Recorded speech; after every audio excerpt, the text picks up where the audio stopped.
श्रीगुरुभ्यो नमः। नारायणाय परिपूर्णगुणार्णवाय विश्वोदयस्थितिलयोन्यतिप्रदाय ज्ञानप्रदाय विबुधासुरसौख्यदुःखसत्कारणाय वितताय नमो नमस्ते। नारायणं सुरगुरुं जगदेकनाथं भक्तप्रियं सकललोकनमस्कृतं च त्रैगुण्यवर्जितमजं विभुमाद्यमीशं वन्दे भवघ्नममरासुरसिद्धवन्द्यम्। नारायणं नमस्कृत्य नरं चैव नरोत्तमं देवीं सरस्वतीं व्यासं ततो जयमुदीरयेत्। कृष्णाय वासुदेवाय हरये परमात्मने प्रणतः क्लेशनाशाय गोविन्दाय नमो नमः। देवं नारायणं नत्वा सर्वदोषविवर्जितं परिपूर्णं गुरुंश्चान्नगीतार्थं वक्ष्यामि लेशतः। समस्तगुणसम्पूर्णं सर्वदोषविवर्जितं नारायणं नमस्कृत्य गीतातात्पर्यमुच्यते। ಶ್ರೀ ಗುರುಭ್ಯೋ ನಮಃ. ಶ್ರೀಮದ್ಭಗವದ್ಗೀತೆಯ ಪಂಚಮೋಧ್ಯಾಯ. ಅರ್ಜುನ ಉವಾಚ ಸನ್ಯಾಸಂ ಕರ್ಮಣಾಂ ಕೃಷ್ಣ ಪುನರ್ಯೋಗಂ ಚ ಶಂಸಸಿ ಯಚ್ಛ್ರೇಯಃ ಏತಯೋರೇಕಂ ತನ್ಮೇ ಬ್ರೂಹಿ ಸುನಿಶ್ಚಿತಂ. ಹಾಗೆ ಅಂತ ಆಚಾರ್ಯರು ಅವತಾರಿಕೆಯಲ್ಲಿ ಹೇಳ್ತಾ ಇದ್ದಾರೆ. ತೃತೀಯಾಧ್ಯಾಯ ಉತ್ತಮೇವ ಕರ್ಮಯೋಗಂ ಪ್ರಪಂಚಯತಿ ಅನೇನ ಅಧ್ಯಾಯೇನ. ಮೂರನೇ ಅಧ್ಯಾಯದಲ್ಲಿ ಏನು ಕರ್ಮಯೋಗವನ್ನು ಹೇಳಿದರು, ಕರ್ಮವನ್ನು ಹೇಗೆ ಮಾಡಬೇಕು, ಪರಮಾತ್ಮನಲ್ಲಿ ಮನಸ್ಸಿಟ್ಟವರಾಗಿ ಪರಮಾತ್ಮನಿಗೆ ಪರಮಾತ್ಮ ಪೂಜಾರೂಪವಾಗಿ ಫಲಾಪೇಕ್ಷೆ ಇಲ್ಲದೆ ಮಾಡಿ ಅದನ್ನ ದೇವರಿಗೆ ಸಮರ್ಪಣೆಯನ್ನು ಮಾಡಬೇಕು. ಅದನ್ನೇ ಸನ್ಯಾಸ ಅಂತ ಕರೀತಾರೆ. ಪರಮಾತ್ಮನಲ್ಲಿ ಮನಸ್ಸಿಟ್ಟವರಾಗಿ ಮಾಡಬೇಕು, ಪರಮಾತ್ಮನಿಗೆ ಸಮರ್ಪಣೆಯನ್ನು ಮಾಡಬೇಕು. ಆ ಕರ್ಮಯೋಗವನ್ನೇ ಇಲ್ಲಿ ವಿಸ್ತಾರವಾಗಿ ಹೇಳ್ತಾರೆ. ಎದೃಚ್ಛಾ ಲಾಭ ಸಂತುಷ್ಟ ಇತ್ಯಾದಿ ಸನ್ಯಾಸಂ. ಸನ್ಯಾಸ ಅಂದ್ರೆ ಏನು? ಹಾಗೆ ಅಂದ್ರೆ ದೇವರು ಹೇಳಿದ ಕರ್ಮಗಳನ್ನ, ಈಗ ಗೌರ್ಮೆಂಟ್ ಸರ್ವೆಂಟ್ ಇದ್ದಾರೆ, ಅವ್ರೇನ್ ಮಾಡ್ತಾರೆ, ಗೌರ್ಮೆಂಟ್ ಏನ್ ಹೇಳ್ತಾರೋ ಅದನ್ನ ಮಾಡ್ತಾರೆ. ಅದೇ ರೀತಿಯಾಗಿ ನಾವು ಕೂಡ ದೇವರು ಎನ್ನತರ್ಕ ಗೌರ್ಮೆಂಟಿನ ಸರ್ವೆಂಟ್ಸ್. ನಾವು ಮನುಷ್ಯರೆಲ್ಲರೂ ಕೂಡ ದೇವರು ಹೇಳಿದ್ದನ್ನ ಮಾಡ್ಬೇಕು. ಅದರ ಫಲ ದೇವರೇ. ನೋಡಿ, ಗೌರ್ಮೆಂಟ್ ಸರ್ವಿಸ್ ಮಾಡಿದ್ರೆ ಗೌರ್ಮೆಂಟ್ ಏನ್ ಸ್ಯಾಲ್ರಿ ಕೊಡ್ತಾರೋ ಅದರಲ್ಲಿ ಸಂತುಷ್ಟರಾಗಬೇಕು. ಅಷ್ಟು ಸಾಲದು ಇಷ್ಟು ಸಾಲದು ನಾವು ಕೇಳಿದ್ರೆ ನಡೆಯೋದಿಲ್ಲ. ಅದೇ ರೀತಿಯಾಗಿ ದೇವರು ಏನ್ ಕೊಡ್ತಾನೋ ಅದರಲ್ಲಿ ಸಂತುಷ್ಟರಾಗಿರ್ಬೇಕು. ದೇವರಿಗೆ ಗೊತ್ತಿಲ್ಲವೇ ಗೌರ್ಮೆಂಟ್ಗೆ ಹೇಗೆ ಕೊಡ್ತಾರೋ ಅದೇ ರೀತಿಯಾಗಿ ನಮಗೆ ದೇವರು ಕೊಡ್ತಾನೆ. ಎದೃಚ್ಛಾ ಲಾಭ ಸಂತುಷ್ಟರಾಗಿ ಇರಬೇಕು ಅಂತ ಏನ್ ಹೇಳಿದ್ರು ಅದನ್ನೇ ಸನ್ಯಾಸ ಅಂತ ಕರೀತಾರೆ. ಮತ್ತು ಕುರು ಕರ್ಮೈವ ತಸ್ಮಾತ್ವಂ ಅಂತ ಒಂದು ನಿಮಿಷ.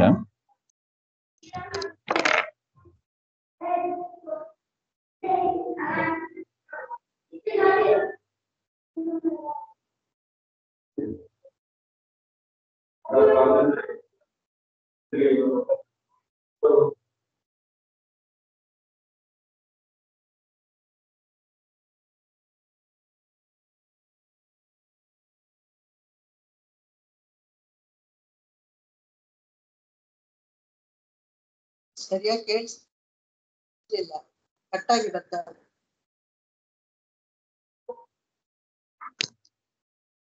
ಸರಿಯಾಗಿ ಕೇಳಿಸ್ತಿಲ್ಲ, ಕಟ್ಟಾಗಿ. ಶ್ರೀ ಗುರುಭ್ಯೋ. ಎದೃಚ್ಛಾ ಲಾಭ ಸಂತುಷ್ಟರಾಗಿ ಇರುವುದನ್ನ ಸನ್ಯಾಸ ಅಂತ ಹೇಳಿದ್ರು. ದೇವರು ಹೇಳಿದ ಕೆಲಸವನ್ನ ಮಾಡಿ ಅದನ್ನ ಸಮರ್ಪಣೆ ಮಾಡಬೇಕು, ಅದು ಸನ್ಯಾಸ. ಕುರು ಕರ್ಮೈವ ತಸ್ಮಾತ್ವಂ ಪೂರ್ವತರಂ ಕೃತಂ ಅಂತ ಕರ್ಮಯೋಗ. ಕರ್ಮಯೋಗ ಅಂದ್ರೆ ಕರ್ಮವನ್ನು ಹೇಗೆ ಮಾಡಬೇಕು, ದೇವರ ಸ್ಮರಣೆ ಪೂರ್ವಕ ಮಾಡಬೇಕು. ಎರಡು ವಿಚಾರವನ್ನು ಹೇಳಿದ್ದಾನೆ. ಕರ್ಮಯೋಗವನ್ನು ಹೇಳಿದ್ದಾನೆ, ಕರ್ಮ ಸನ್ಯಾಸವನ್ನು ಹೇಳಿದ್ದಾನೆ. ಅದರ ಮೇಲೆ ಅರ್ಜುನನ ಪ್ರಶ್ನೆ. ಸನ್ಯಾಸಂ ಕರ್ಮಣಾಂ ಕೃಷ್ಣ ಪುನಃ ಯೋಗಂಚ ಶಂಸಿಸಿ. ಕೃಷ್ಣ, ನೀನು ಸನ್ಯಾಸವನ್ನು, ಕರ್ಮ ಸನ್ಯಾಸವನ್ನು ಮಾಡು ಅಂತ ಹೇಳ್ತೀನಿ. ಅಂದ್ರೆ ದೇವರಿಗೆ ಸಮರ್ಪಣೆ ಮಾಡಿ ಎಷ್ಟು ಫಲ ಸಿಗ್ತದೋ ಅಷ್ಟು ಮಾಡು ಅಂತ ಹೇಳಿ. ಮತ್ತೆ ಯೋಗ, ದೇವರಲ್ಲೇ ಮನಸ್ಸಿಟ್ಟವರಾಗಿ ಜ್ಞಾನ ಸಂಪಾದನೆಗಾಗಿ ಮಾಡು ಅಂತ ಹೇಳ್ತೀನಿ. ಯಾವುದು ಮಾಡಬೇಕು? ಯತ್ ಶ್ರೇಯ ಏತಯೋರೇಕಂ ತನ್ಮೇ ಬ್ರೂಹಿ ಸುನಿಶ್ಚಿತಂ. ಕರ್ಮ ಸನ್ಯಾಸ ಮಾಡಬೇಕು, ಕರ್ಮ ಯೋಗ ಮಾಡಬೇಕು, ಎರಡರಲ್ಲಿ ಯಾವುದು ಶ್ರೇಷ್ಠ ಹಾಗೆ ಅಂತ ನಮಗೆ ತಿಳಿಸು ಅರ್ಜುನನ ಪ್ರಶ್ನೆ.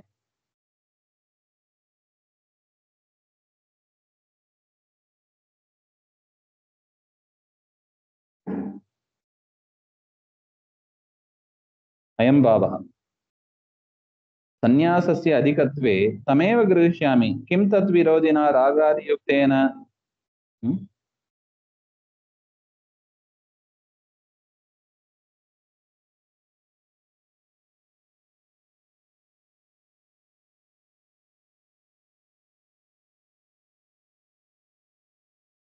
ಸನ್ಯಾಸ ಅಧಿಕವಾಗಿದ್ರೆ ಅಂದ್ರೆ ಕರ್ಮಯೋಗಕ್ಕಿಂತ ಕರ್ಮ ಸನ್ಯಾಸ ದೇವರಿಗೆ ಸಮರ್ಪಣೆ ಮಾಡೋದೇ ಫಲಾಪೇಕ್ಷೆ ಇಲ್ಲದೆ ಮಾಡಿ ಅದನ್ನ ದೇವರಿಗೆ ಸಮರ್ಪಣೆ ಮಾಡೋದೇ ಶ್ರೇಷ್ಠ ಅಧಿಕ ಅಂತ ಆಗಿದ್ರೆ ಅದನ್ನೇ ನಾವು ಗ್ರಹಣ ಮಾಡೋಣ. ಕಿಂ ತದ್ ವಿರೋಧಿನ ರಾಗಾದಿಯುಕ್ತೇನ. ಅದನ್ನ ಬಿಟ್ಬಿಟ್ಟು ಅದಕ್ಕೆ ವಿರೋಧಿಯಾದ ರಾಗಾದಿಗಳಿಂದ ಕೂಡಿ ಯುದ್ಧ ಎನ್ನುವ ಕರ್ಮ ಅಧಿಕವಾಗಿದ್ದರೂ ಕೂಡ ಕರ್ಮಯೋಗೇನ ಅಂತ ಯುದ್ಧಾಖ್ಯ ಕರ್ಮ ದೇವರನ್ನ ಸ್ಮರಣೆ ಮಾಡ್ತಾ ಈ ಯುದ್ಧವನ್ನ ಯಾಕೆ ಮಾಡಬೇಕು. ನ್ಯಾಸ ಅಂದ್ರೆ ಕರ್ಮವನ್ನ ಮಾಡಿ ಫಲ ಬಿಟ್ಟು ಬಿಡೋದು ಅದೇ ಒಳ್ಳೇದಲ್ವಾ.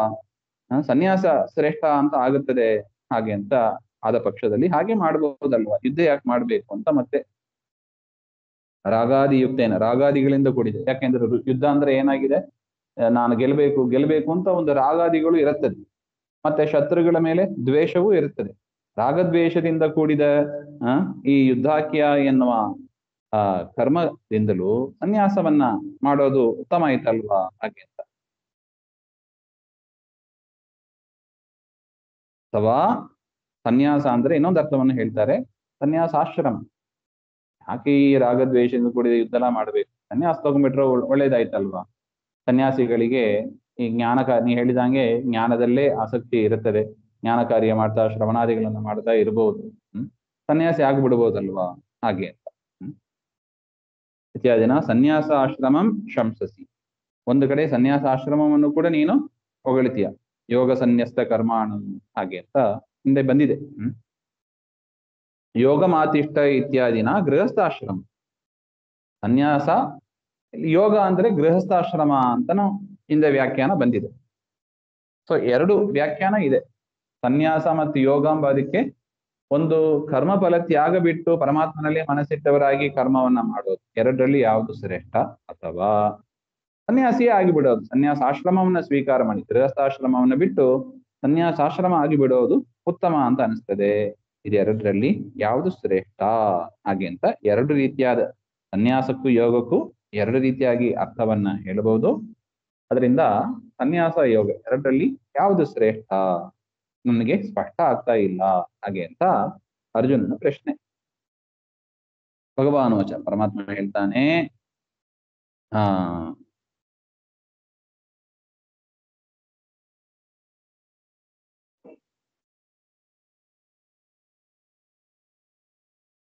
ಸನ್ಯಾಸ ಕರ್ಮಯೋಗಶ್ಚ ನಿಶ್ರೇಯಸಕರಾವುಭೌ ತಯೋಸ್ತು ಕರ್ಮ ಸನ್ಯಾಸಾತ್ ಕರ್ಮಯೋಗೋ ವಿಶಿಷ್ಯತೆ. ಎಷ್ಟು ಚಂದ ಇದೆ ನೋಡಿ. ಮೊದಲನೇ ವ್ಯಾಖ್ಯಾನ ಆಚಾರ್ಯರೇ ಬರೀತಾರೆ, ನಾ ಅಯಂ ಸನ್ಯಾಸ ಯತ್ಯಾಶ್ರಮ. ಇಲ್ಲಿ ಸನ್ಯಾಸ ಅಂತ ಪರಮಾತ್ಮ ಈ ಶ್ಲೋಕದ ಅಭಿಪ್ರಾಯದ ಪ್ರಕಾರ ಸನ್ಯಾಸ ಅಂದ್ರೆ ಯತಿಯಾಶ್ರಮ ಅಂತ ಅರ್ಥ ಇಲ್ಲ. ಮತ್ತೆ ಏನು, ಕರ್ಮಫಲ ತ್ಯಾಗ ಅಂತ ಅದನ್ನ ಹೇಳ್ತಾ ಇದ್ದಾರೆ. ಸನ್ಯಾಸ ಕರ್ಮಯೋಗಶ್ಚ ನಿಶ್ರೇಯಸ ಕರಾವುಭೌ. ಸನ್ಯಾಸ ಆಗಲಿ ಅಂದ್ರೆ ಕರ್ಮಗಳನ್ನ ಸಮರ್ಪಣೆ ಮಾಡಿ ಎದುರಿಚ್ಛಾ ಲಾಭ ಸಂತುಷ್ಟರಾಗಿ ಇರೋದಾಗಲಿ, ಪರಮಾತ್ಮನ ಸ್ಮರಣೆ ಕರ್ಮಯೋಗ. ಯೋಗ ಅಂದ್ರೆ ಸಂಬಂಧ ಅಂತ ಅರ್ಥ. ಪರಮಾತ್ಮನ ಸಂಬಂಧ ಅಂದ್ರೆ ಪರಮಾತ್ಮನನ್ನೇ ಸ್ಮರಣೆ ಮಾಡ್ತಾ ಕರ್ಮವನ್ನ ಮಾಡೋದಾಗ್ಲಿ, ಎರಡೂ ಕೂಡ ಮನುಷ್ಯರಿಗೆ ಶ್ರೇಯಸ್ಕರವೇ ಆಗಿದೆ. ದ್ವಾವಪಿ ನಿಶ್ರೇಯಸಕರೌ. ತತ್ರಾಪಿ ಆದ್ರೂ ಕೂಡ ಸನ್ಯಾಸಕ್ಕಿಂತ ಯೋಗ ವಿಶಿಷ್ಟ. ಪರಮಾತ್ಮನಿಗೆ ಸಮರ್ಪಣೆ ಮಾಡುವುದಕ್ಕಿಂತ ಎರಡು ಮಾಡಬೇಕು, ಅದರಲ್ಲೂ ಕೂಡ ಸನ್ಯಾಸಕ್ಕಿಂತ ಯೋಗ, ದೇವರಿಗೆ ಸಮರ್ಪಣೆ ಮಾಡುವುದಕ್ಕಿಂತಲೂ ಯೋಗ ವಿಶಿಷ್ಟ. ದೇವರ ಸ್ಮರಣೆ ಮಾಡ್ತಾ ಮಾಡೋದು ವಿಶಿಷ್ಟ. ಅತಃ ನ ಯುದ್ಧಂ ತ್ವಯಾ ತ್ಯಾಜ್ಯಂ ಇತಿ ಪರಿಹಾರ. ಅದರಿಂದ ನೀನು ಯುದ್ಧವನ್ನ ಮಾಡದೇ ಇರಬಾರ್ದು ಅಂತ. ದ್ವಿತೀಯೇ ಪ್ರಶ್ನಾಭಿಪ್ರಾಯೇತು ಸನ್ಯಾಸ ಕರ್ಮಯೋಗೌ ಉಭೌ ಸಮುಚಿತೌ ನಿಶ್ರೇಯಸ್ಕರು ತಸ್ಮಾತ್. ಇನ್ನು ಎರಡನೇ ವ್ಯಾಖ್ಯಾನ ಅಲ್ಲಿ ಏನ್ ಹೇಳಿದ್ರು, ಸನ್ಯಾಸ ಅಂದ್ರೆ ಯತ್ಯಾಶ್ರಮ ಅಂತ ಮಾಡಿದ್ರಲ್ವಾ, ಅದರಲ್ಲೂ ಕೂಡ ತಸ್ಮಾತ್ ದ್ವಾಪಿ ಅದು ಎರಡೂ ಕೂಡ ಶ್ರೇಯಸ್ಕರವೇ. ಸನ್ಯಾಸವೂ ಶ್ರೇಷ್ಠ, ಯತ್ಯಾಶ್ರಮ ಅಂತ ಅದು ಕೂಡ ಶ್ರೇಷ್ಠ, ಗೃಹಸ್ಥಾಶ್ರಮವು ಶ್ರೇಷ್ಠ. ಅದು ಎರಡರಲ್ಲಿ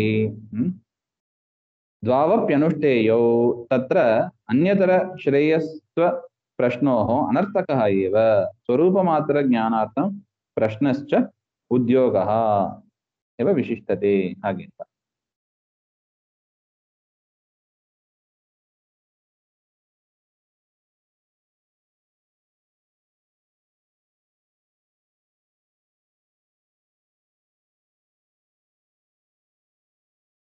ಇಲ್ಲಿ ರಾಯರ ವ್ಯಾಖ್ಯಾನ ಗಮನಿಸಬೇಕು.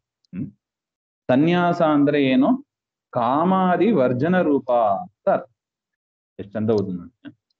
ಕರ್ಮ ಸನ್ಯಾಸ ಅಂದ್ರೆ ಏನು? ಕಾಮಾದಿಗಳನ್ನೆಲ್ಲ ಪಡೆಯದೆ, ಕಾಮಾದಿಗಳನ್ನೆಲ್ಲ ಬಿಡೋದು ಅಂತ ಅರ್ಥ ಕರ್ಮ ಸನ್ಯಾಸ ಅಂತ. ಒಂದು ಕರ್ಮವನ್ನ ಮಾಡ್ತೀವಿ, ಕಾಮದಿಂದ ಅಂದ್ರೆ ಸಕಾಮನೆಯಿಂದ ಮಾಡೋದು ಅಂತ ಅರ್ಥ. ಸಕಾಮನೆಯಿಂದ ಕರ್ಮ ಮಾಡೋದು ಅಥವಾ ಕಾಮನೆ ಇಲ್ಲದೆ ಮಾಡೋದು. ಅದರಿಂದ ಕರ್ಮ ದೇವ್ರು ಏನ್ ಹೇಳಿದ್ದು? ಕರ್ಮ ಸನ್ಯಾಸ. ಕರ್ಮ ಸನ್ಯಾಸ ಅಂದ್ರೆ ಏನರ್ಥ? ಕಾಮಾದಿ ವರ್ಜನ ರೂಪ, ಕಾಮಾದಿಗಳು ಇಲ್ಲದೆ ಮಾಡೋದು ಅಂತ ಅರ್ಥ. ಇನ್ನು ಕರ್ಮ ಯೋಗ ಅಂದ್ರೆ ಭಗವದರ್ಪಣ ಬುದ್ಧಿಯ ಕರ್ಮಾನುಷ್ಠಾನ ರೂಪಶ್ಚ. ಭಗವಂತನಿಗೆ ಅರ್ಪಣೆ ಮಾಡುವ, ಪರಮಾತ್ಮನನ್ನೇ ಸ್ಮರಣೆ ಮಾಡ್ತಾ ದೇವರಿಗೆ ಅರ್ಪಣೆಯನ್ನ ಮಾಡೋದು ಅದು ಅಂತ ವ್ಯಾಖ್ಯಾನವನ್ನ ಮಾಡ್ತಾರೆ. ಉಭವು ಸಮುಚಿತವು ಸಂತವು ನಿಶ್ರೇಯಸ. ಎರಡೂ ಕೂಡ ಕಾಮಾದಿ ವರ್ಜನೆಯು, ಕಾಮಾದಿಗಳು ಕೂಡ ಕಾಮಾದಿಗಳನ್ನು ಬಿಡಬೇಕು, ಈಶ್ವರಾರ್ಪಣ ಬುದ್ಧಿಯಿಂದಲೂ ಮಾಡಬೇಕು. ಅಂದ್ರೆ ಸಕಾಮನೆಯಿಂದ ಮಾಡಬಾರ್ದು. ಕರ್ಮವನ್ನ ಮಾಡುವಾಗ ಸಕಾಮನೆಯಿಂದ ಮಾಡಬಾರ್ದು, ಈಶ್ವರಾರ್ಪಣ ಬುದ್ಧಿಯಿಂದ ಮಾಡಬೇಕು. ಇದೆರಡರಲ್ಲಿ ಯಾವುದು ಶ್ರೇಷ್ಠ? ಕಾಮಾದಿಗಳನ್ನ ಬಿಟ್ಟು ಮಾಡೋದು ಅಥವಾ ಈಶ್ವರಾರ್ಪಣ ಬುದ್ಧಿಯಿಂದ ಮಾಡೋದು, ಎರಡರಲ್ಲಿ ಯಾವುದು ಶ್ರೇಷ್ಠ? ಹಾಗೆ ಅಂತ ಅರ್ಜುನನ ಪ್ರಶ್ನೆ. ಅದಕ್ಕೆ ಎರಡೂ ಮಾಡಬೇಕೆ, ಸಕಾಮನೆಯಿಂದಲೂ ಮಾಡಬಾರ್ದು, ಪರಮಾತ್ಮನಿಗೆ ಅರ್ಪಣೆ ಮಾಡುವ ಬುದ್ಧಿಯಿಂದಲೂ ಮಾಡಬೇಕು. ಹಾಗೆ ಅಂತ ತಯೋಸ್ತು ಮಧ್ಯೆ ಇದೆರಡರಲ್ಲಿ ಕರ್ಮ ಸನ್ಯಾಸ, ಕರ್ಮದ ಸನ್ಯಾಸ ಅಂದ್ರೆ ಕಾಮಾದಿಗಳನ್ನ, ಕಾಮ ಕ್ರೋಧ ದ್ವೇಷಾದಿ ವರ್ಜನ ರೂಪ ಸನ್ಯಾಸ, ಅದಕ್ಕಿಂತಲೂ ಕೂಡ ಭಗವದರ್ಪಣ ಬುದ್ಧಿಯ ಕರ್ಮಾನುಷ್ಠಾನ ರೂಪ ಕರ್ಮಯೋಗ, ಭಗವಂತನ ಅರ್ಪಣ ರೂಪವಾದ ಏನು ಕರ್ಮಯೋಗ ಅಂತ ಇದೆ, ಸತು ವಿಶಿಷ್ಯತೆ, ಅದು ಶ್ರೇಷ್ಠವಾಗುತ್ತದೆ ಅಂತ ಅದರ ಅಭಿಪ್ರಾಯ. ದ್ವಂದ್ವತ್ಯಾಗಾತು ಸನ್ಯಾಸ ಮತ್ಪೂಜೈವ ಗರೀಯಸಿ ಇತ್ಯುಕ್ತೇ ಅಂತ ಆಚಾರ್ಯರು ಪ್ರಮಾಣ ಕೊಡ್ತಾರೆ.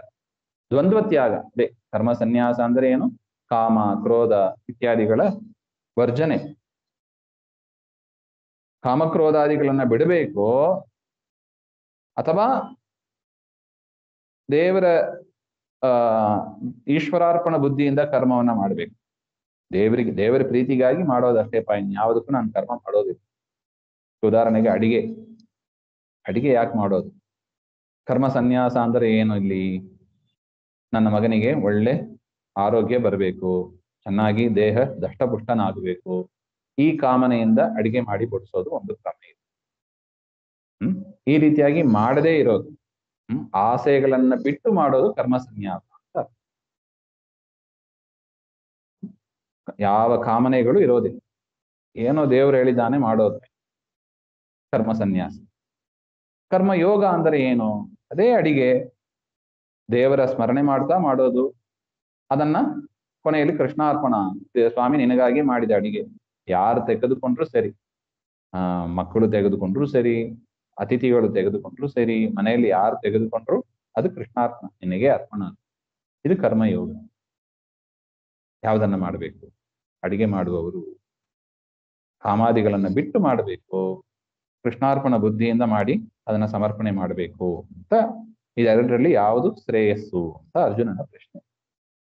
ಅದಕ್ಕೆ ಪರಮಾತ್ಮ ಹೇಳಿದ್ದು, ಕರ್ಮ ಸನ್ಯಾಸಕ್ಕಿಂತ ಕಾಮಾದಿಗಳ, ಯದ್ಯಪಿ ಕಾಮಾದಿಗಳನ್ನ ಬಿಡಬೇಕು, ಕಾಮಾದಿಗಳ ವರ್ಜನೆಗಿಂತ ಈಶ್ವರಾರ್ಪಣ ಬುದ್ಧಿಯಿಂದ ಮಾಡುವ ಕರ್ಮ ಅದು ಶ್ರೇಷ್ಠವಾದದ್ದು. ಹಾಗೆ ಅಂತ ಅಭಿಪ್ರಾಯ.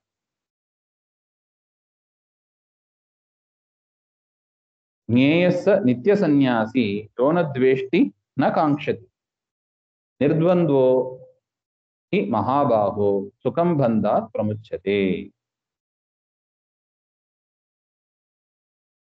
ಅದರಿಂದ ಇಲ್ಲಿ ಸನ್ಯಾಸ ಅಂದ್ರೆ ನ ಯತ್ಯಾಶ್ರಮ ಪರ ಅಂತ ನನಗೆ ಸ್ಪಷ್ಟಪಡಿಸ್ತಾ ಇದ್ದಾರೆ. ಜ್ಞೇಯಸ್ಸ ನಿತ್ಯ ಸನ್ಯಾಸ, ಇವನನ್ನ ನಿತ್ಯ ಸನ್ಯಾಸಿ ಅಂತ ತಿಳಿಬೇಕು.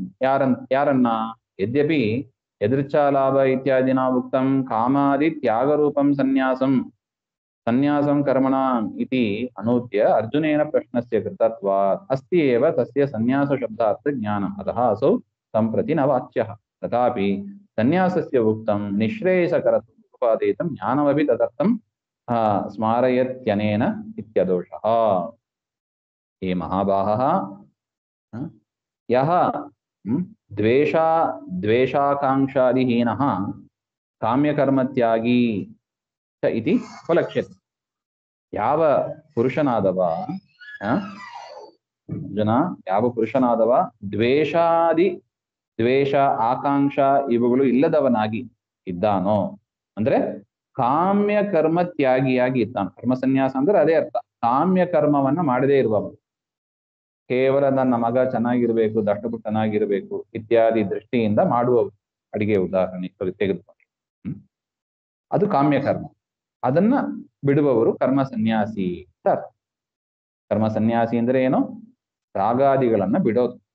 ದೇವರು ಹೇಳಿದಾನೆ ಕರ್ತವ್ಯ ಮಾಡಬೇಕಂತೆ, ಇದು ಕರ್ಮ ಸನ್ಯಾಸ. ಯಾವ ಆಕಾಂಕ್ಷೆಯೂ ಇಲ್ಲದೆ ಇರೋದು, ಯಾವ ಆಸೆಯೂ ಇಲ್ಲದೆ ಇರೋದು, ಯಾವ ಲೌಕಿಕ ಒಂದು ಇಚ್ಛೆಯೂ ಇಲ್ಲದೆ ಇರೋದು, ಇದು ಕರ್ಮ ಸನ್ಯಾಸ. ಆ ರೀತಿಯಾಗಿ ಯಾರು ಮಾಡ್ತಾರಲ್ಲ ಸಹ ನಿತ್ಯ ಸನ್ಯಾಸಿ ಜ್ಞೇಯ.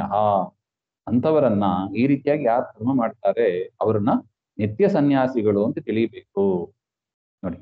ಅದರಿಂದ ಇಲ್ಲಿ ಸನ್ಯಾಸಾಂಬ ಅದು ಯತ್ಯಾಶ್ರಮವನ್ನು ಇಲ್ಲಿ ಪರಮಾತ್ಮ ಹೇಳ್ತಾ ಇಲ್ಲ. ಯಾರು ಕಾಮನೆ ಇಲ್ಲದೆ ನಿಷ್ಕಾಮನೆಯಿಂದ ಕರ್ಮಗಳನ್ನ ಮಾಡ್ತಾರೋ ಅವರು ನಿತ್ಯ ಸನ್ಯಾಸಿಗಳು ಅಂತ ತಿಳಿಬೇಕು. ಯಾವುದೇ ಆಶ್ರಮ ಇದೆ, ಬ್ರಹ್ಮಚಾರಿ ಮಾಡ್ಬೋದು, ಗೃಹಸ್ಥಾಶ್ರಮದಲ್ಲಿ ಇರುವವರು ಮಾಡ್ಬೋದು, ವಾನಪ್ರಸ್ಥದಲ್ಲಿ ಇರುವವರು ಮಾಡ್ಬೋದು, ಸನ್ಯಾಸಿಯರು ಮಾಡ್ಬೋದು, ಸ್ತ್ರೀಯರು ಮಾಡ್ಬೋದು, ಎಲ್ಲರೂ ಮಾಡ್ಬೋದು. ಅಂತಹ ಸನ್ಯಾಸ ಇದೆ.